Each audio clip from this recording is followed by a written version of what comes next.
Everybody, I want to show you something interesting here. So this was all one mulberry tree, and what happened was we cut it at the base, and gosh, I need to turn this up because I can't even see the screen, but let me back up a little bit.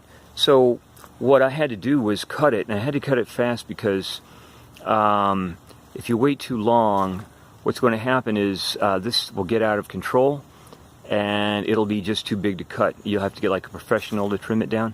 So it was getting so big that if I cut it, I was worried that it would fall over the fence into the neighbor's yard and all this stuff. So basically, though, I just want to show you what can happen if you don't keep on to these trees. They just like branch out from where you cut them. They send up new like shoots, and then those turn into like branches and then new trunks and stuff. So it is really something you need to be careful about, that when you cut a tree down, like if it's just one main trunk and then you cut that, and I've got mosquitoes all over here, that you keep on it, because I'm having to like cut off the little stuff, and I'm not sure what we're going to do, but this could make some good firewood. But we're going to have to get rid of this thing, because or at least keep it under control, because it's it's going to be like this huge tree before long if we keep this up. Anyway, just want to show you what can happen. So mulberry, it just grows like a weed around here.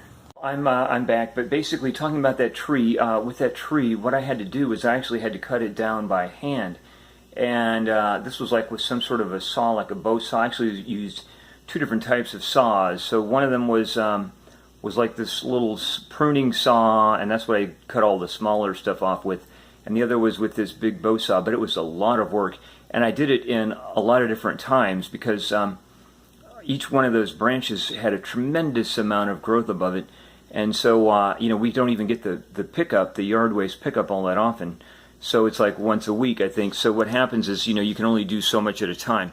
But it took me weeks and weeks just to get that one mulberry tree completely trimmed and taken out, but finally got it done. So wanted to tell you all that was quite a lot of work. So, you really need to keep on top of these things, because once these trees get too big, then it's almost impossible to get rid of them unless they're taken out professionally. All right, thanks.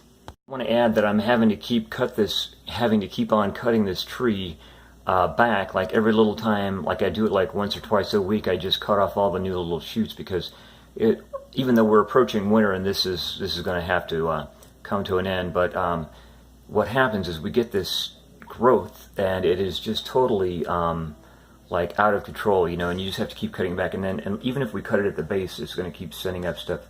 But the main thing is that it doesn't get so big that that we have to get it professionally cut. So we can keep it under control. If you catch it soon enough, you can do that. So I'm having to constantly cut back all the little shoots that come off, and you can do that if you do it like once or twice a week. That's why the trunks look really bare, but they aren't. They're putting out new green growth like regularly, like every few days. It's got to be like you just got to pick that stuff off. All right. Well, thanks everybody.